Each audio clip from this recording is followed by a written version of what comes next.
Good evening to wherever you are in the world today. You're very welcome to the PGgRc's State of the Science webinar.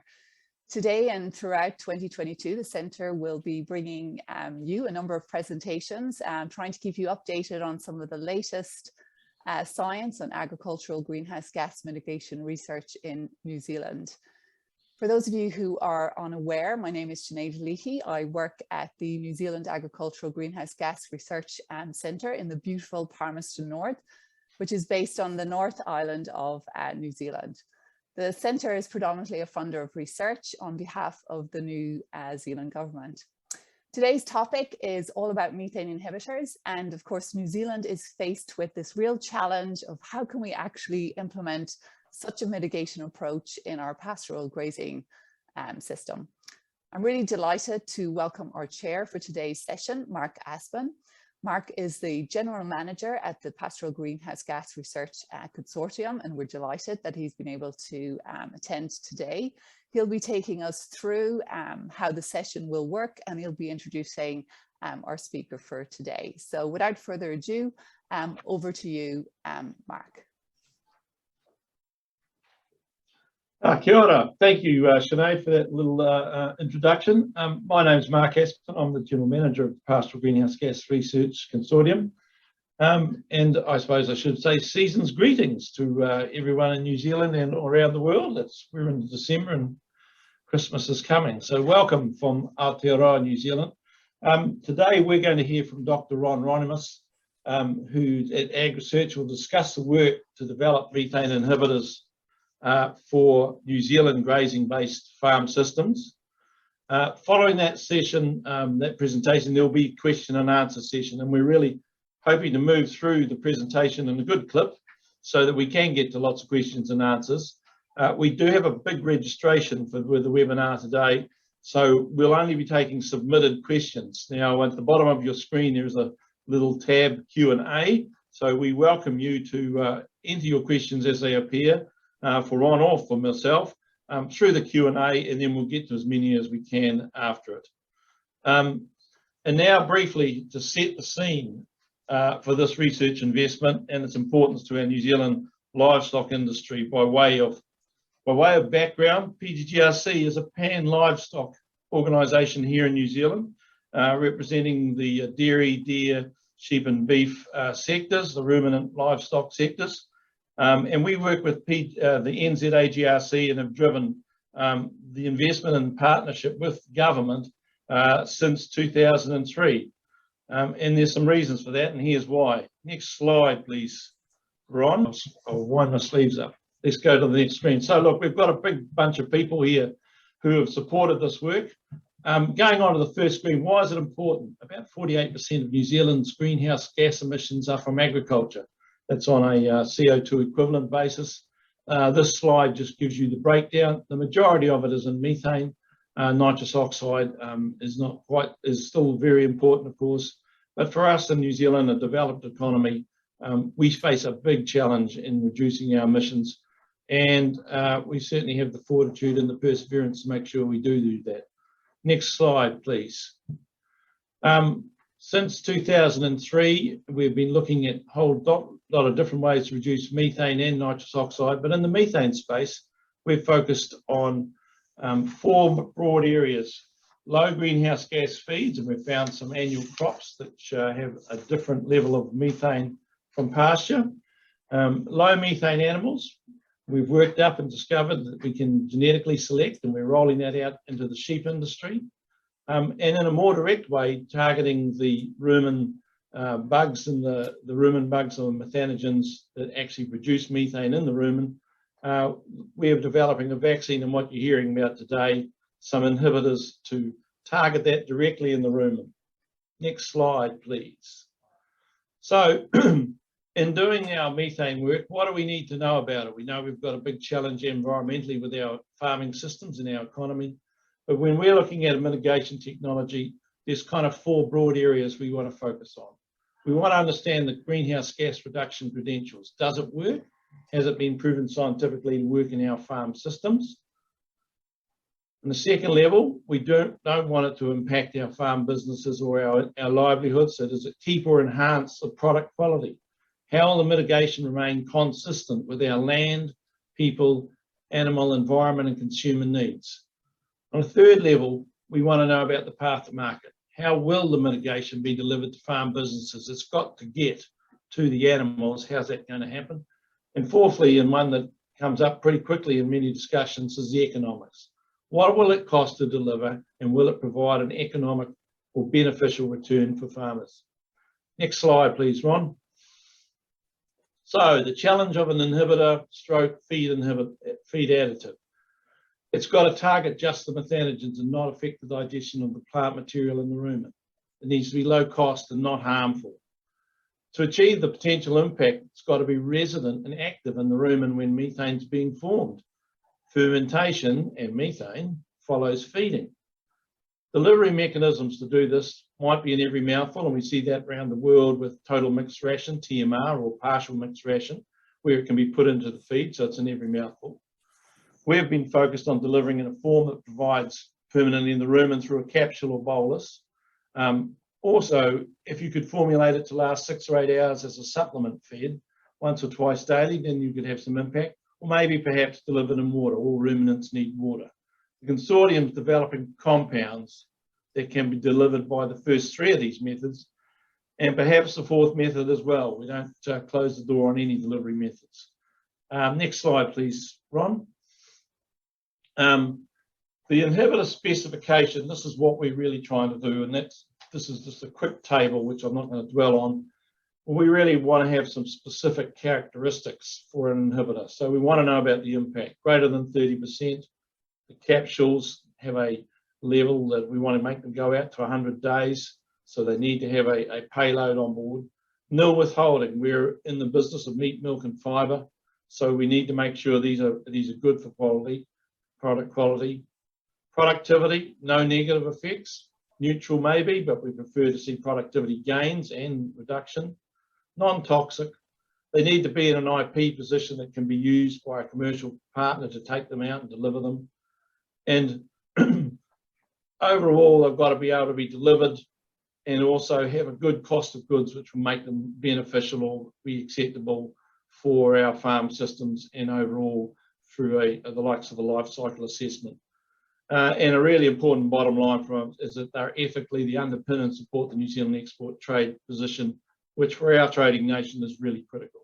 Next slide, please, Ron. So the livestock and farm systems we would see an inhibitor working on are those ones there. We think it can work on all livestock types. And in the farm systems, and in New Zealand, we do have quite a range of different farm systems. We think it could work in all farm systems as well. The brown shades in the dairy system 4 and 5 just reflects that it's probably more likely that these systems may use a feed additive over a capsule or that kind of delivery. But you know, we are focused on delivering as much opportunity as we can. So Dr. Ron Ronimus is a principal scientist at AgResearch in Palmerston North and leads the investment for the PGgRc methane inhibitor program. He's worked with Archaea microorganisms, including methanogens, which form methane and their enzymes for over 30 years. The research team he leads is currently using this knowledge and focusing on developing inhibitors that specifically target methanogens for reducing methane emissions. The works involve multiple collaborators at several New Zealand and overseas universities. And without any further ado, the screen is yours, Ron. I hand it over to you, sir. Right, thank you, Mark. Apologies for the technical issues there earlier. Basically, just to give you a quick rundown on the talk today, I'll give you a brief introduction into methanogens and some of the genome information that's come out recently. Also, we'll look at the special traits of methanogens, and then we'll talk extensively about the pipeline that we've developed for finding and optimizing inhibitors, and then we'll give you some examples of in vitro and in vivo results, and then summary and conclusions at the end. Really straightforward. So a bit of biology 101. here. Methanogens are Archaea. Here, the position of the rumen methanogens is here in the middle. This is quite a bit different than the bacteria that break down the fiber over here, and the protozoa and the fungi that also break down fiber in the rumen and the animal hosts. Methanogens possess a number of unusual features which we believe you can target specifically.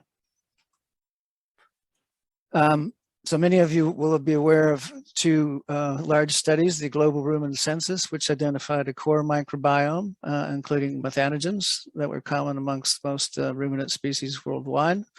There was also another large project run through AgResearch, the Hungate 1000, which itself identified identified 21 methanogen genome sequences. And then other people around the world have been at this for a while, despite being difficult to culture.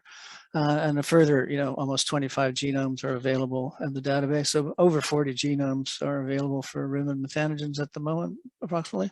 But this is largely, been taken over by metagenomic studies, which together have produced just over 300 methanogen genomes, or MAGs, metagenome assembled genomes. There's been, unfortunately, not as many transcriptome studies which tell us what they're doing, but there was one, a good example of that with the low methane sheep that showed significant differences in methane metabolism in those animals compared to the high methane emitting animals. There's been a wide a lot of 16S studies have basically, well characterized the methanogens in the rumen, and we sort of break them down into some major clades. There's the Methanobrevibacter ruminantium clade and the Gotchakia clade. Now, these are pretty similar organisms, really, and they take up maybe 75 to 80%. Generally CO2 and hydrogen. Some use alcohols. Then there's the methanoplasmatales that are something like 10%, depends on what's going on. Often called RCC or rumen cluster C. We tend to use methyl groups and use hydrogen. And then I'll just point out Methanosphaera.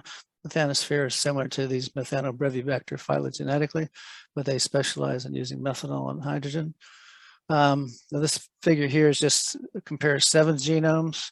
The ones on the outer side are strain specific, but we're more interested in the ones in here, the core, that are common to all these organisms.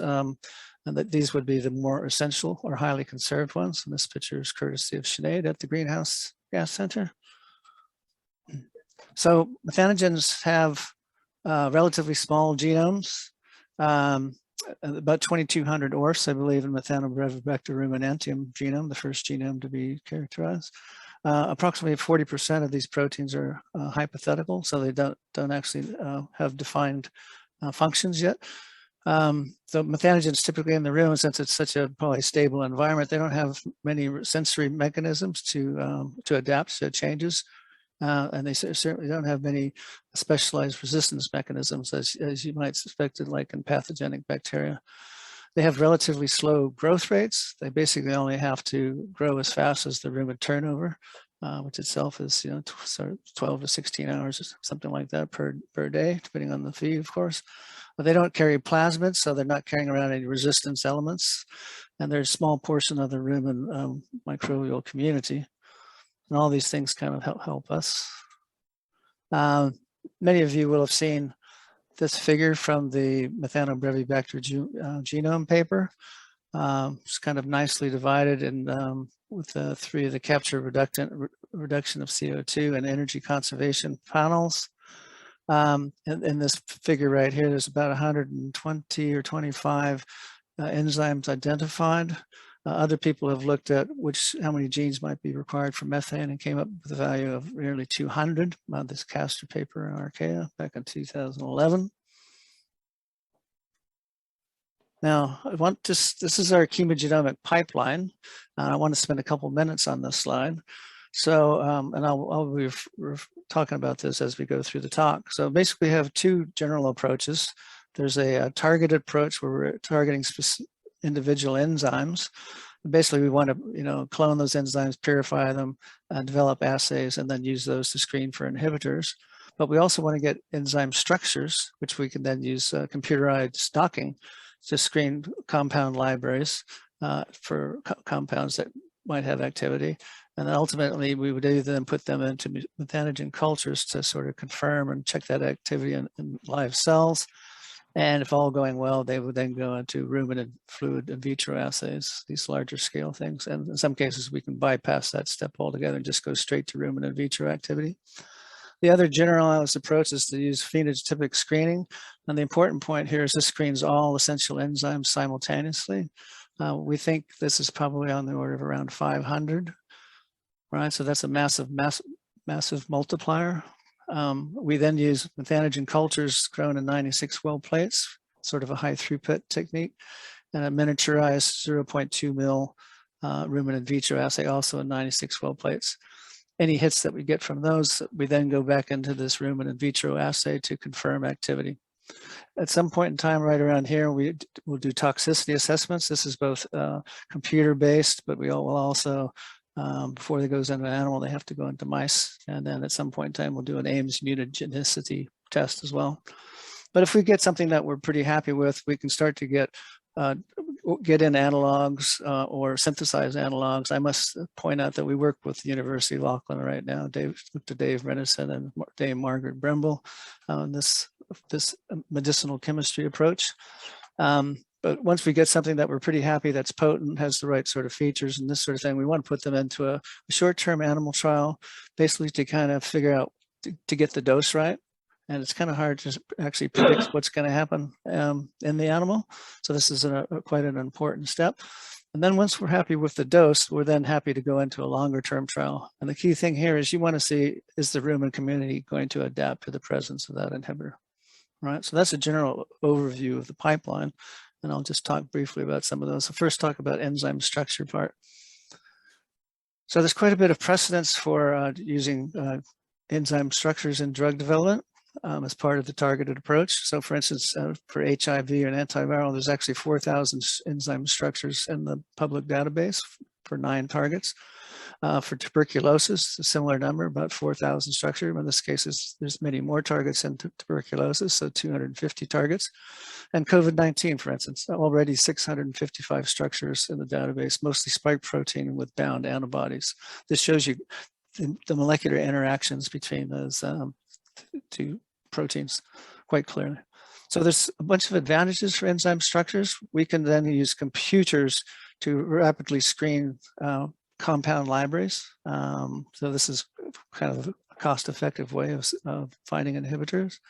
Also, if you have an enzyme structure and you have one of your compounds bound to it, this is a great asset because then this can guide the medicinal chemistry very effectively. And then if you happen to have an enzyme assay for that enzyme that you're talking about, that can help a lot too, because then allows you to rank the inhibitors. So you not only see them bound in the enzyme, but you can also rank to see what that binding actually does. But it's not, there's a whole bunch of things that we need to think about before we get into that. So as far as prioritizing targets that we want to look at, and one is, can an assay be developed? For many of the, let's say, cofactor pathways and methanogens, you can't just order the substrates from Sigma. In some cases, you can't actually even get very easily the substrate synthesized. So that makes doing an assay for something like that, more difficult than it otherwise would be. If an enzyme is actually multi-subunit, that makes it more difficult for us. You then have to clone more than one protein at the same time and make sure that they fold together and this sort of thing. If the protein is too large, it makes it difficult for protein expression, much harder to do. If it's a membrane protein, it's 100 times more difficult to work with. So we've tended to avoid membrane proteins for that reason. And no matter how hard you try, sometimes only about 1/3 of enzymes will actually express in E. coli, and it's hard to predict which. And then overall, only about 10 to 15% of proteins crystallize. So these last two points, what we had to do is cast our net rather widely to ensure that we had a collection of enzyme structures that would be useful at the end of the project. And when this whole project began, there was only a single rumen methanogen available, and there's in the public database. So quite briefly here, determining the structures for enzymes, we basically pick our targets. We had to clone them, express them in E. coli, purify the proteins. We then screen hundreds of crystallization conditions to get proteins. You have to wait anywhere from days to weeks to months to get to see crystals, and you often have to optimize them again, so go through this step again. We then go to usually it's been going to the Australian synchrotron in Melbourne. We've done that about 20 times so far to get X-ray diffraction data. I think a couple thousand enzymes have been taken there so far. And then solve the structure. In this case, there was an obvious active site here in this protein. Okay, and basically at the molecular level, you're really looking at the electron density, which is the blue shading here, and overlaid here is the amino acid sequence of the particular protein and or any ligands that might be bound. And I must say that at this point in time, Vince Carboni of our team has helped solve most of these structures, along with Associate Professor Andrew Sutherland Smith at Massey University. So back to this figure, this is essential metabolism and other targets, progress there. So we've got 6 structures involved in these areas down here at the bottom: methane formation, this area with the F420 and NPDG2 area with the F420 pool, and up in here feeding into the energy to capture a reductant. And this enzyme here, MCH, was in the central methane formation pathway, which starts up at the top here with CO2 and methane down here at the bottom. I'll just talk about this. Methanogens require 6 specialized cofactors for methane formation, and these are in these boxes here. Chemistry: methanofuran, methanobacterium, F420, F430. I'll talk a bit about later. That's an MCR, the methane forming enzyme, and then coenzyme B and coenzyme M, which are also involved in the methane forming reaction. We've done pretty well in here with 10 structures. We have almost a complete pathway of new proteins for one of these cofactor pathways, which is quite exciting for us. Cell walls of the dominant rumen methanogens, the Methanobrevibacter, they have unusual cell walls.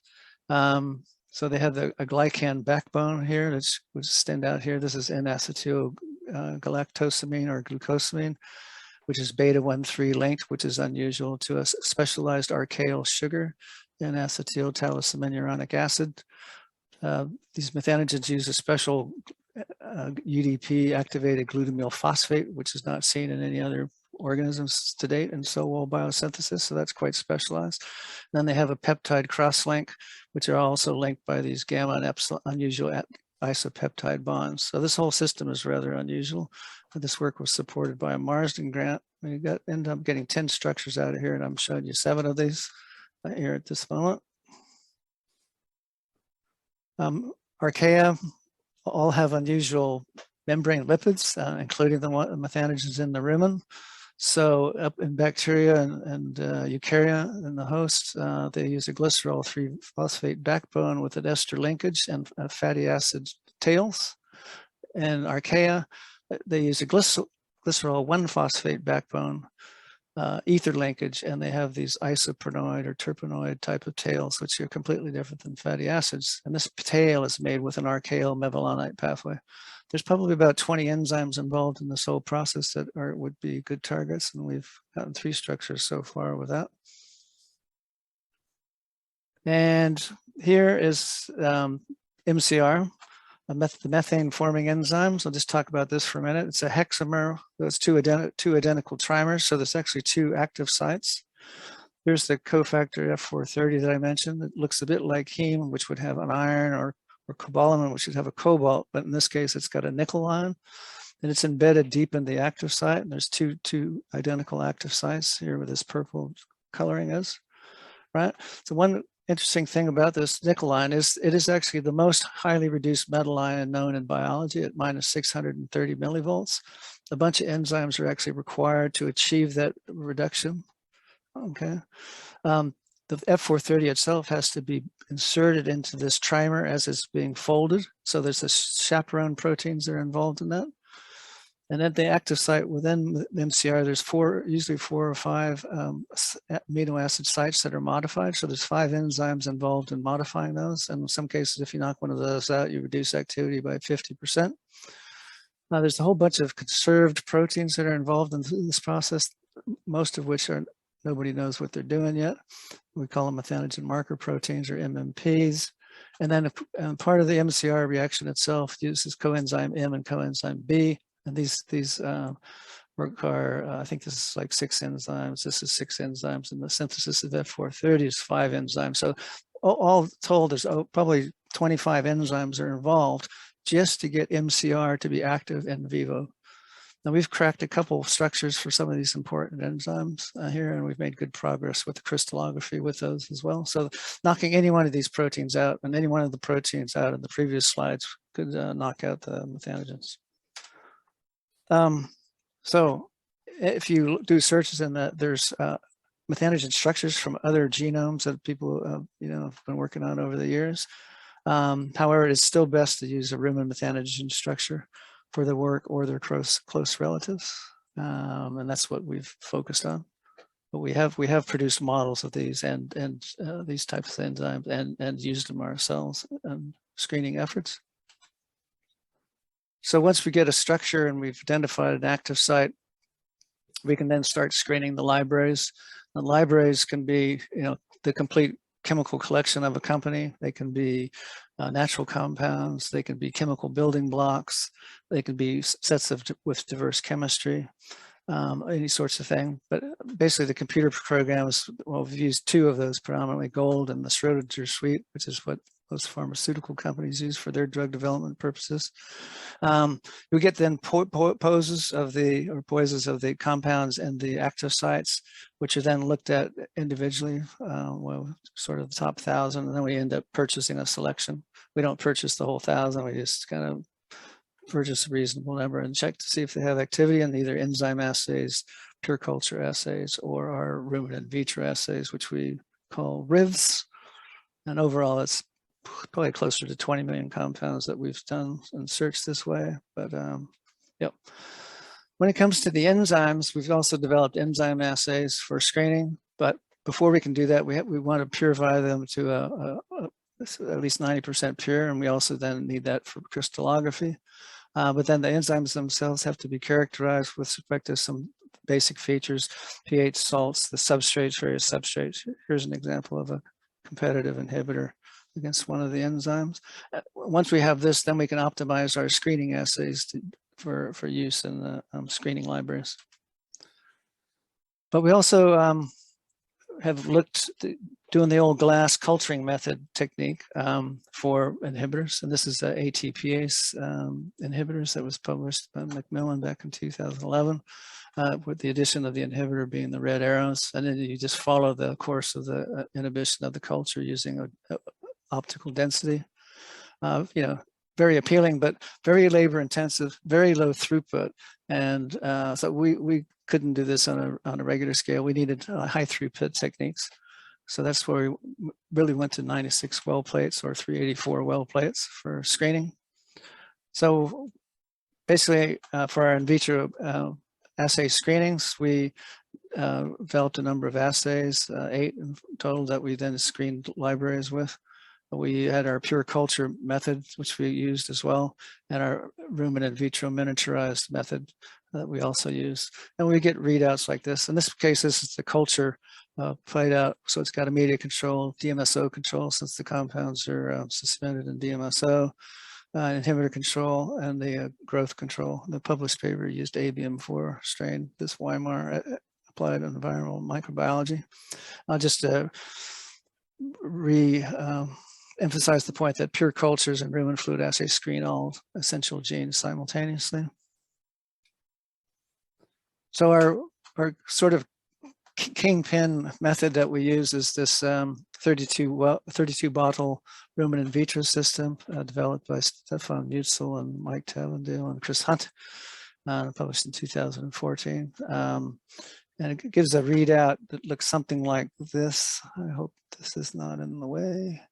A control, this is methane on the left, hours, bottom up to, we do 24 or 48 hours. We often do 24, but on a 48-hour run. So a control, methane, inhibitor, the same inhibitor at 1, 2, and 5 micromolar, and then a positive control, which is bromoethane sulfonate at 30 micromolar.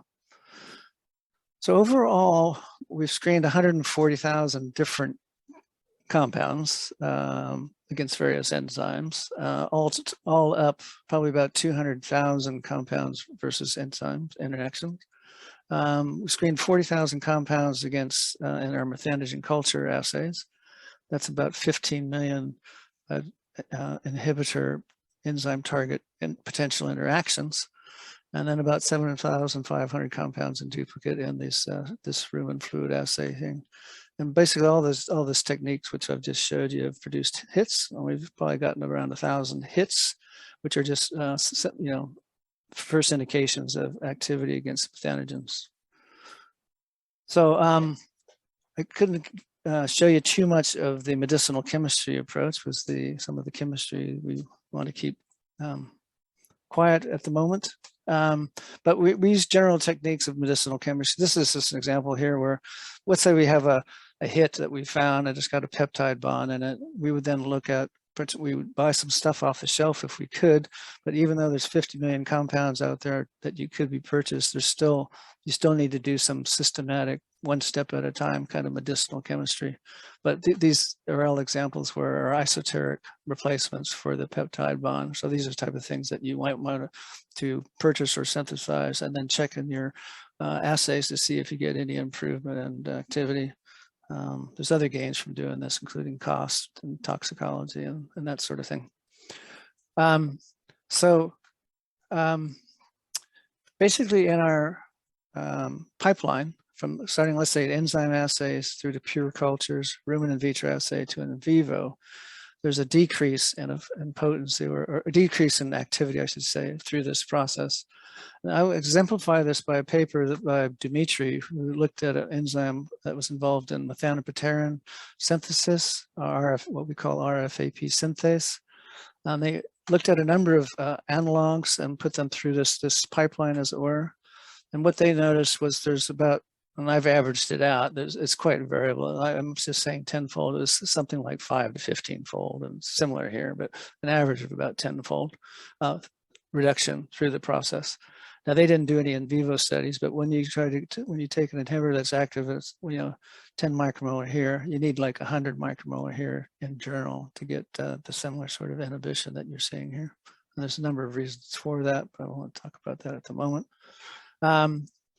In some cases, though, a compound can be activated, so it's actually more potent than you expect, and this is because it's been transformed in the rumen. I'll talk about that in a minute, things that you might expect.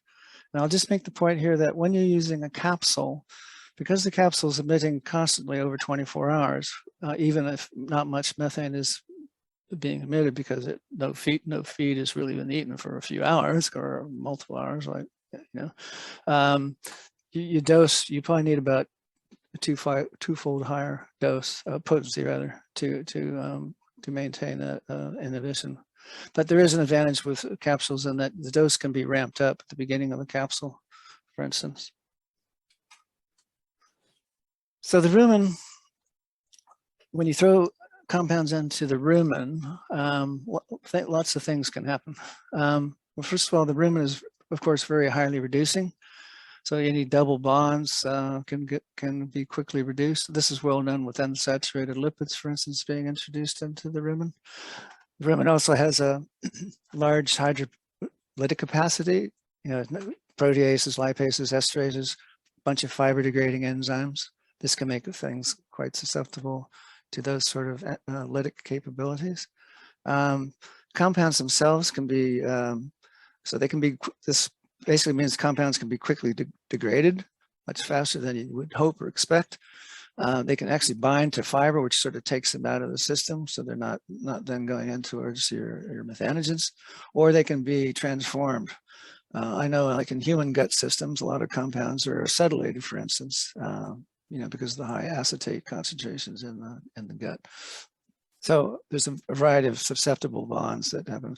In this graph here, excuse me, the half-life of nitrate is about half an hour in the rumen due to the height of reduction potential. So we've got a lot of hits we found in in vitro techniques, and then you want to move to in vivo trials.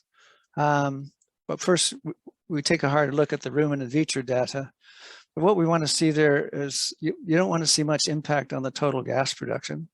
If you are seeing a significant impact, then that sort of suggests that you're affecting the fiber digestion, fiber degradation. You, of course, want to see a reduced methane, but you also want to see increased hydrogen. This is a good example that, or good evidence to suggest that your inhibitors is acting methanogens specifically. If we're happy with that, the potency is good and all that sort of stuff, you want to put it into an animal trial. We would then put it into a mice oral toxicity test, acute, and eventually an Ames mutagenicity test. We always do a short-term dosing trial, just 2 to 3 days of dosing. And this basically to see, it's hard to predict what's going to happen from a rumen in vitro, what happens in the animal, but it's also mainly to get the dose right. We're aiming sort of like, let's say 30% for a longer term trial. Well, if you put something in and it's 15%, well, we need to increase it. Oh, if it's 50%, you need to knock it back for a longer term trial. And so then we do a longer term trial, minimum of at least sort of 14 to 16 days, more often 28 days, to see if the rumen microbial community adapts at all, which of course, what you don't want to see is you don't want to see any adaptation. That's another big hurdle in the production of or identification of useful inhibitors. And we have by and large have used sheep in our studies first because it's a huge cost savings and we can take advantage of the 24 chambers that we have available here at AgResearch, Palmerston. Here's an example of some inhibitors. Move along, Ron. Yep. Yeah. So this is where we're drenched, a single dose in the morning. The animal is being fed twice a day. And this particular compound, to our surprise, it didn't last very long on the rumen. It maybe had a half-life of half an hour to an hour or something like that. So this large peak in hydrogen, the methane, it dropped down to here, but then it came quickly back. And then the same thing the next day, same inhibition like that. Now this thing could perhaps be formulated to last longer or something like that, but that's something that you might see. In this case, dose, maybe a bit high, or the compound itself has a longer acting sort of properties to it. And then it almost completely knocks out methane, even goes down lower on the second day, and the hydrogen stays up. Here's an example of an inhibitor lasting 16 days with the being introduced at this point in time. Dosed in the feed, fed twice per day. Here's an example in sheep, 51-day dosing. Once again, dosing about here, and the inhibition being maintained. This trial here, sorry, this isn't the same format as the previous one. This is the 56 days in lambs, treated animals in control, blue and red. This is about a 7% inhibition over 56 days, dosed by capsule. These animals were ad lib on a pelletized diet. And now we're getting to just a summary of the PGgRc classes that we're currently kind of working with. We have the 2000 class, which has got good activity in ribs patented, but the microbiome adapts within about 2 to 3 weeks. Could perhaps be used in certain situations.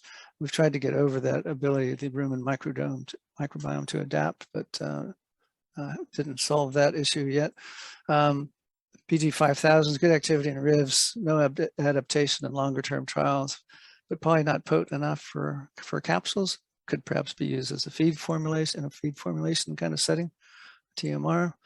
The PG12000s, very strong activity in rumen in vitros, ribs, 1 to 5 micromolar, patented, some FTO issue, freedom to operate issues, has worked in capsules in both sheep and cattle.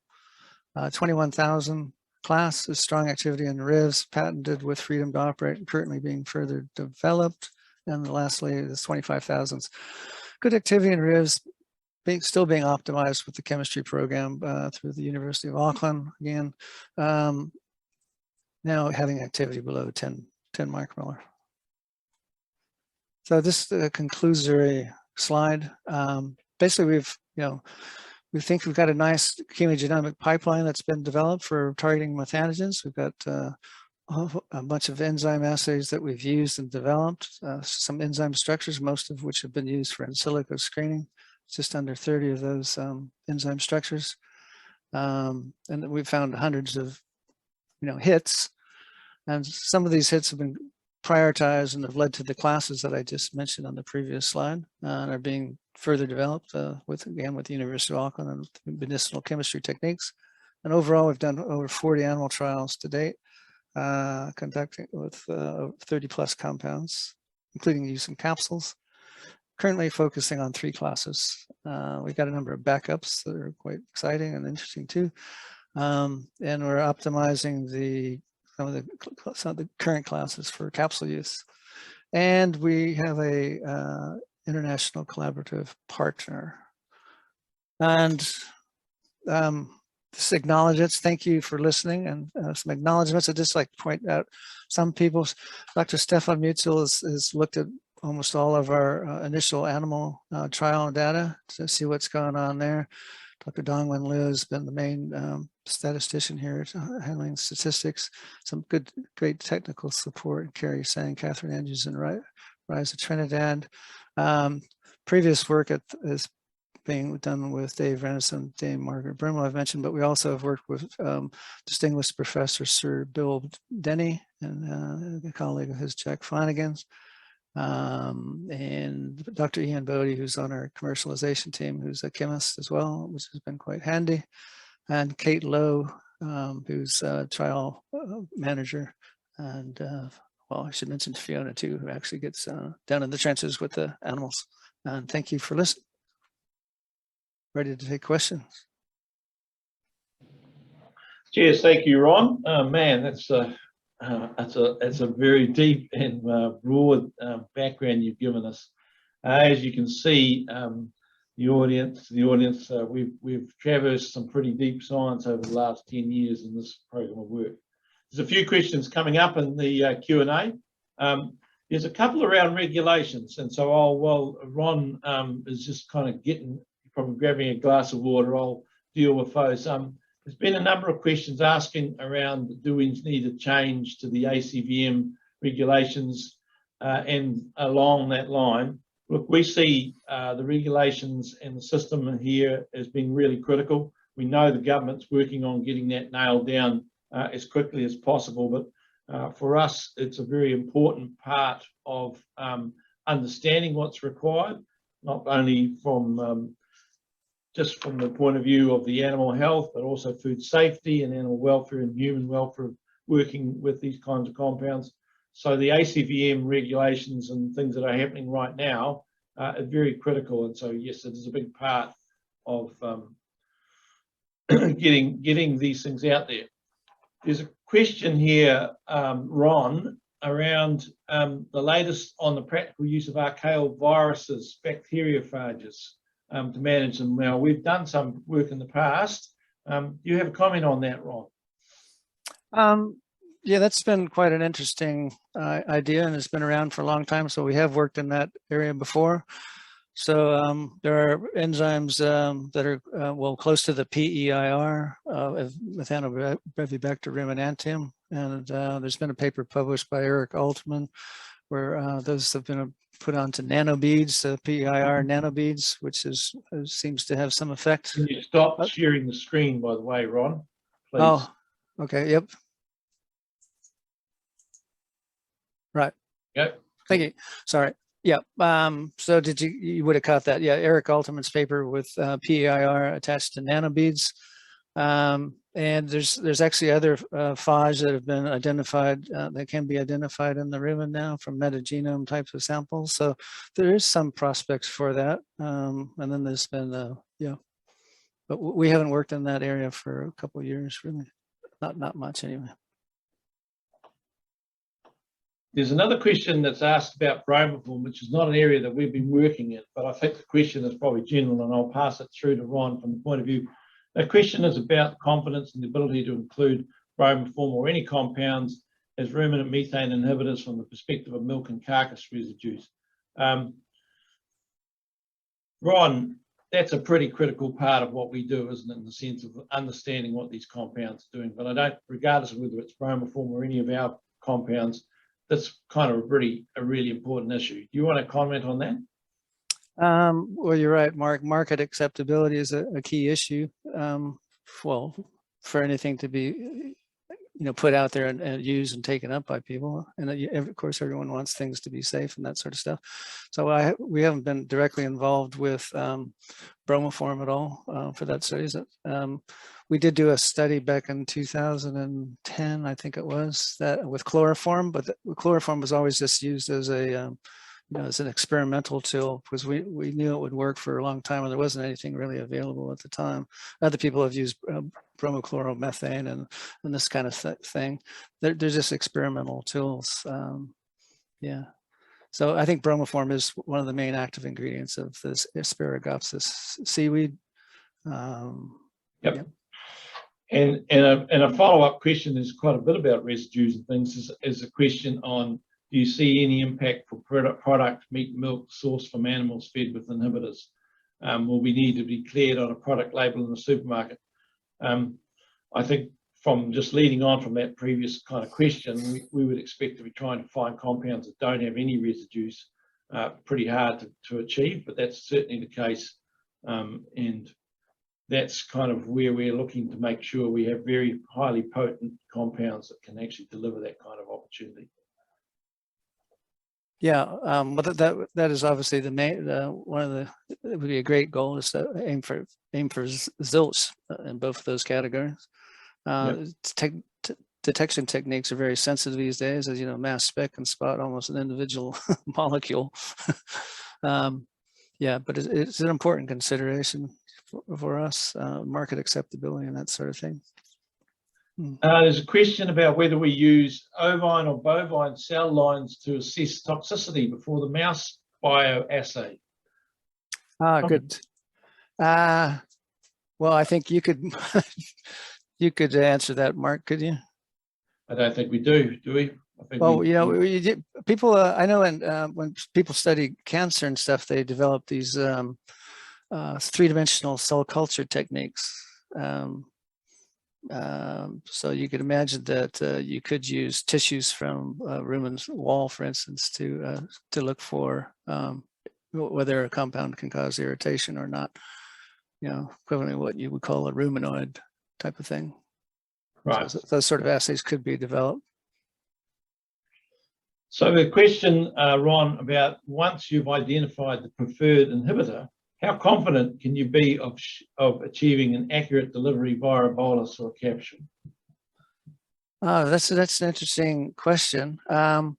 You might have to, well, obviously there's cattle, sheep, and different species that you're targeting, but also different age groups, for instance. So just an interesting example, like, for instance, if you were to target lambs, let's say your capsule is going to release its compound at a steady rate, but as the lamb grows, its rumen is getting larger, and the effective dose would then be going down as the animal gets older, right?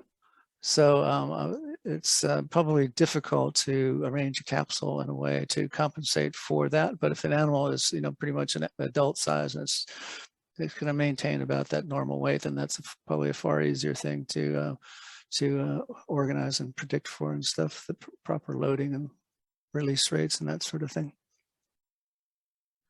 And a question from about, do you know of any feeder technology that could be able to reliably and consistently deliver specific doses of an inhibitor, or is the most likely outcome regularly delivering via a food pad on farm? I mean, that's not something we've worked in, but I know our colleagues in Dairy NZ have been looking at that, I think, through the Greenhouse Centre as involvement as well.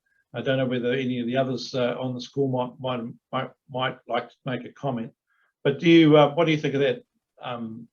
Ron, you want to comment? Yeah, I think they're called ZEDI units. I haven't worked with them directly. I think those people here in New Zealand are playing around with those.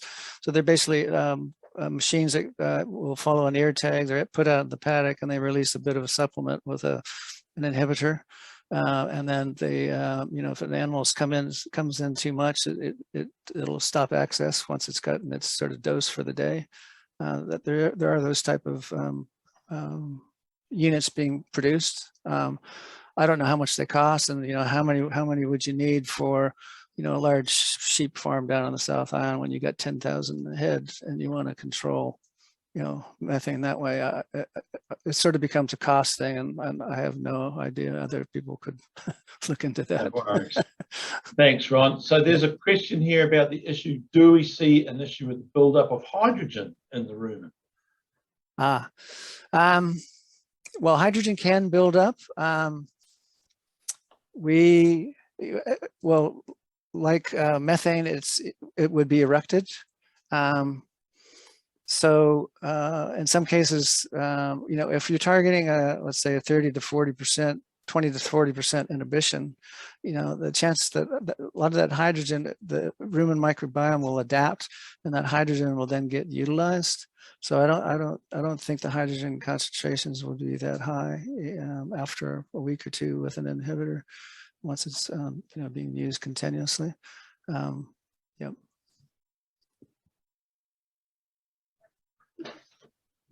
Here's a question for you here, I think, Ron. When suppressing the activity of archaeal bacteria in the rumen, could this have other consequences? For example, do methanogens uptake phosphorus as polyphosphate when suppressed or stressed?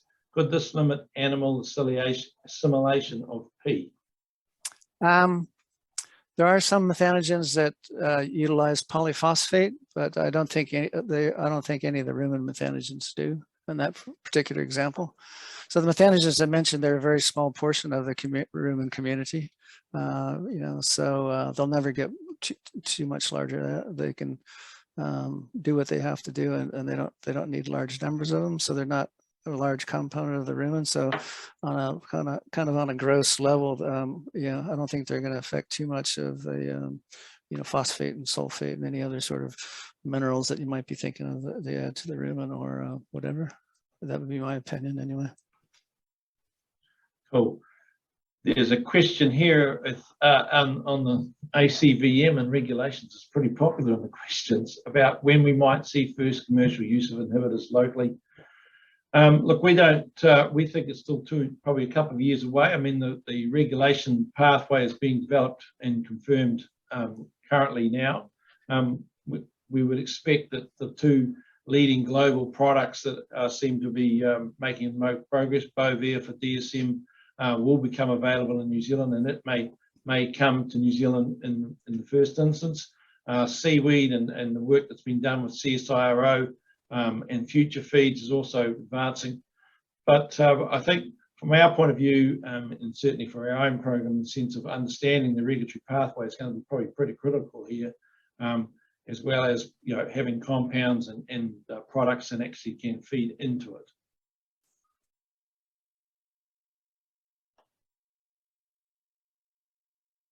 Just looking through these questions to see whether there are some other things.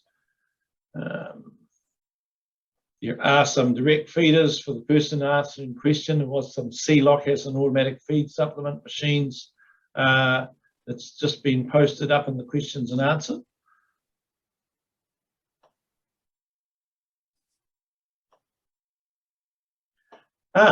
There's a question here about whether we've looked at the synergies of different compounds, Ron, and a number of different classes working together. Okay, that's a very interesting question. So I'll add, say something, I'll add some comments on another approach too. Yeah, so you can imagine that, like I talked about the methane forming enzyme, and it requires coenzyme M and coenzyme B and F430, all 3 different methanogen cofactors. Well, if you could have a compound that targeted the synthesis of let's say 2 of those, it would be almost impossible for the methanogens to overcome that, for instance.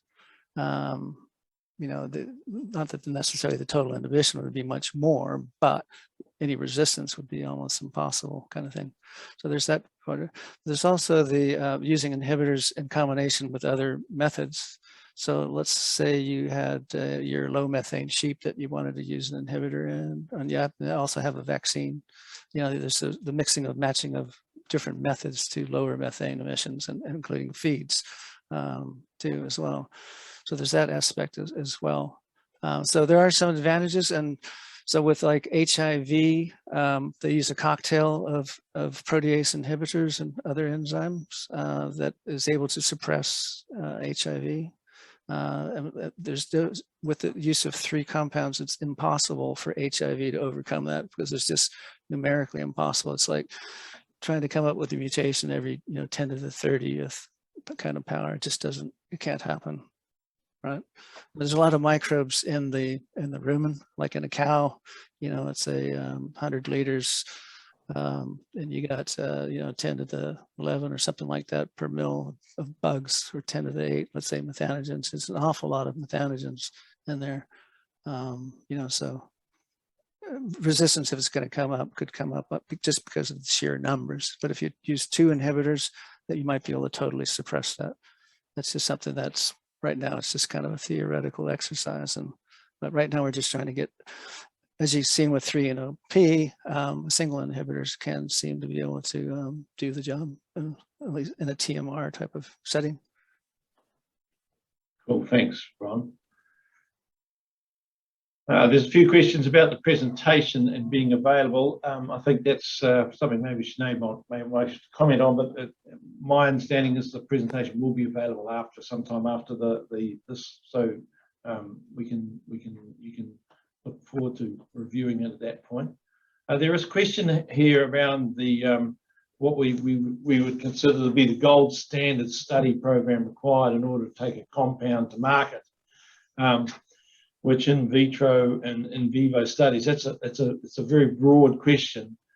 To start off, before I hand over to Ron in the sense of his response, we would be doing and the approach we would take would be with a commercial partner, which would be driving that in-market requirements. Ron, your view on the gold standard approach to getting a inhibitor in all the way through. Got any thoughts on that? Well, most microbiologists, chemists, whatever, working on an inhibitor would seek the experts in this area, and that's with your commercial partner. The regulatory environment is very complex and a bit of a minefield, to be honest. So you've got to do certain things in the right order. It's very expensive. So you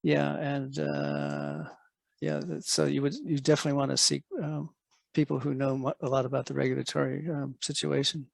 I don't pretend to even know that very well. Yeah. Okay.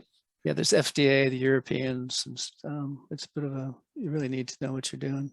I mean, I think DSM, I shouldn't talk, this is about our work, but DSM's experience seems to be taking 10 years to get through the regulatory process from their first patent in 2011 for 3-NOP to the current situation where apparently they just got approval in Chile and Brazil, I think it was, a few months ago. Okay, it's just gone 2 o'clock, and I see there's a bit of a response to that question, but there's 2 or 3 questions sitting here about when will, with ACVM permitting, and when will commercial inhibitors be available? I suppose the thing about it, and certainly in terms of the process that we understand is going through as a regulatory process that's been developed for our inhibitors, will also include the ability to, and one of the things we see is the ability to identify and confirm that, as I said in the first early slides, that a mitigation actually does reduce scientifically and is consistently doing that. The efficacy is a big part of this, as well as the other issues that normal regulatory pathways would, for anything that's coming into the food chain, would tick over. That's kind of being developed, and we would expect that to be in line with the likes of requirement you see through national inventories for greenhouse gas in terms of the efficacy against methane or nitrous oxide, whichever it would be. In terms of the time into the commercial market, for our compounds, we're 5 to 7 years from really delivering something into our farmers' hands. It may be faster than that if we find compounds that are active that have already got a regulatory pathway history that can allow us to go a little bit faster. But we're also conscious that in the international trade space, once we've registered them here in New Zealand, there's also quite a long time pathway to get international recognition and use in the market. So being export focused, we do face some pretty strong and long time frames in doing that. There's a comment here about the vaccine. This is about the inhibitors. The vaccine is progressing, but that's about all we'll say today. And the a follow-up comment, which is kind of the last one, given it's 2:02. Yes, a multiple single action, and I'll ask you to answer this one as well, Ron. If we only have single inhibitors inducing them, surely multi-drug resistance could develop one from the other. So in closing this off, let's answer that. What's our views on making sure we don't create resistance challenges? Over to you, Ron. Well, it's a bit of a tough one. It's nice to have mode of action studies, but for mode of action studies, you definitely need to target, right?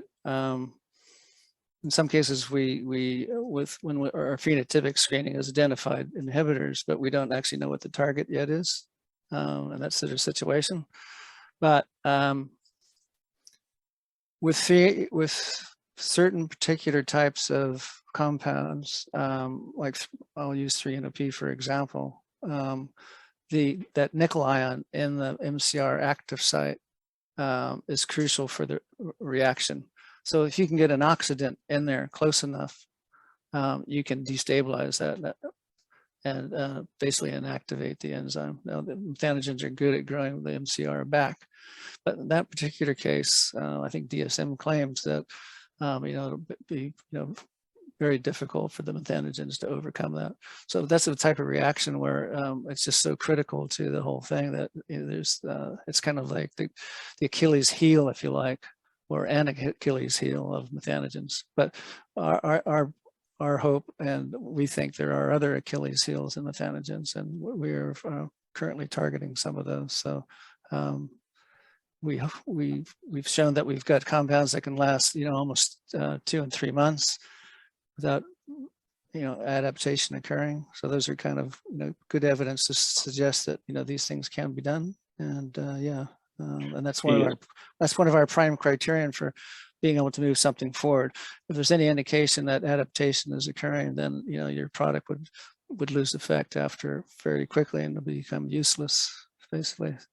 You don't want to market something like that, do you? No. Thanks, Ron. Hey, look, that's kind of finishes our questions. There was one other question, whether the sheep industry would be the first to get kind of capsule delivery. I mean, our target is ruminants, and sheep and cattle are kind of equally thought there. New Zealand has certainly plenty of sheep, but we also have a lot of cattle, and so our focus is to deliver it in both species in the same period of time. But we're on that case. So look, that finishes our presentation and the responses to the questions and answer. We hope that it's given you all a useful understanding of the challenges we've found, and we're embracing to deliver a mitigation opportunity to our livestock farmers. Things can happen quickly, and things can be found out quite quickly as well. So this is a very, it can be at times a very interesting wave we ride with the inhibitors program. But we think we've got the ability to actually see this one through and deliver. So this presentation will be recorded, and thank you. It's just gone 2:05. So if you've got any feedback on this session, or you want to answer any other questions, please feel free to get in touch with us. We'll be happy to find them. And I suppose to close off, I used to thank you, Ron, for your presentation. That was really interesting and thought-provoking where you've got in taking us through this long challenge that we've had. To all of you out there, thanks for your attendance. And I suppose we should be wishing you all a Merry Christmas, and here's to a prosperous new year. So thank you very much for your attendance. Cheers. Thanks, everyone.